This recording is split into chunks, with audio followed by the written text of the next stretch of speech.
I take.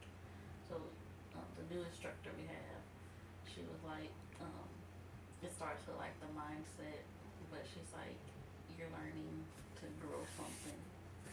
But she was like, you have to do things completely different. Yeah. So she was like, right off the bat, in order to grow it, you gotta like pray, Mm. like submit first. That's good. So she challenges us that like whatever you get financially, That's good. before like, in which we did that That's before. good. She's like, before you do anything, you pray, and give God That's thanks, good. and then you ask Him like to show you how to grow it, to like That's give good. you guidance over it. Like I remember, like we did that like for a while. Remember, it wasn't like long, but there was a period that like we received and did like pray firsthand. I think like that step is important. Not even with like you said, like not just with like financially, but like in everything.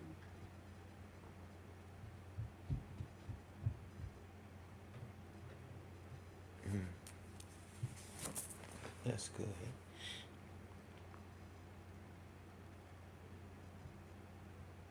I was looking at David the other day, and I didn't see his mama in the text. I didn't see stepmom, a sister. I didn't see his dad interacting with him. I saw him on the field as a shepherd's boy. I saw him like traumatized by something that happened. So anytime he heard a loud noise, he killed it. There's some underlining that he hadn't dealt with. So he comes to the place of being king. He's important. And he finally finds a woman in the text. First one falls in love with it. And God was like, in everything that you did, you submitted it. But when you found something that didn't look like what hurt you, but could help you in that absence of where that void is that you never coped with or dealt with or grieved from or got over or talked to me about, you made that God. And you watch and see he then reformed for her Yeah. and not for God anymore. So her first issue is, I have a husband. That's it. And David takes on the role of like a shepherd for the sheep. There's a wolf. It's not that it's causing a problem for the sheep, it's just there. So he killed them.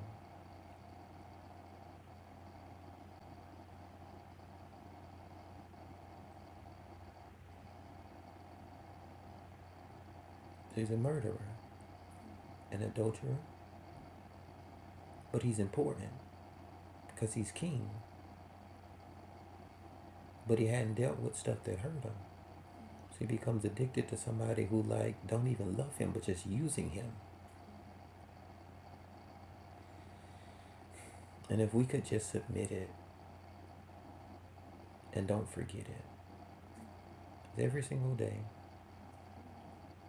this God may elevate you, but it should still be important and significant to you. I got no matter my elevation, or like how Paul be like, no matter my situation, I've learned to be content in it.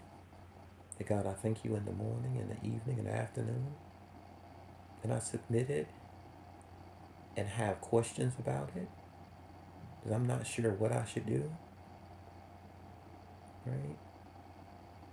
And a lot of the trouble that like we get into could have been avoided had you asked a question about it or waited for his answer. That's good.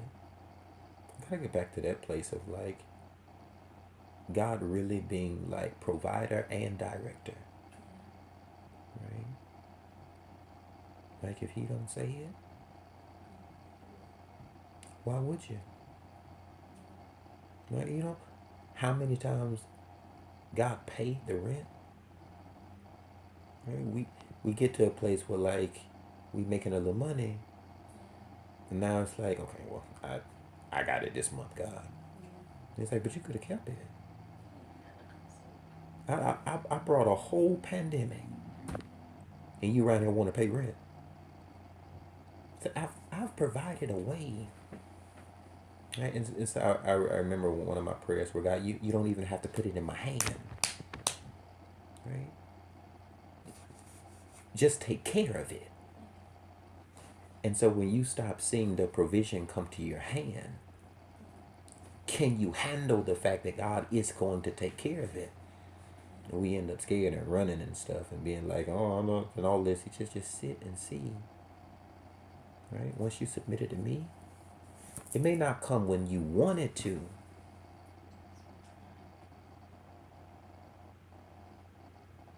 Always show up on time. It speaks to like our trust, like how much we really like believe in him and Yeah, like have the faith in him that he can do it.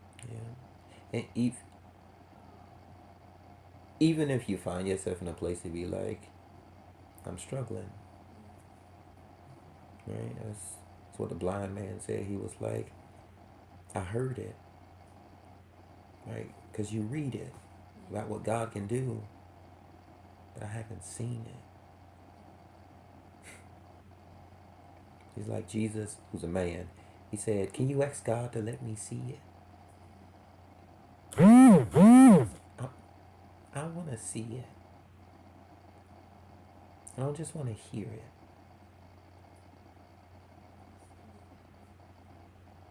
Right? So that's being honest with God and being like, my faith isn't where I think it should be.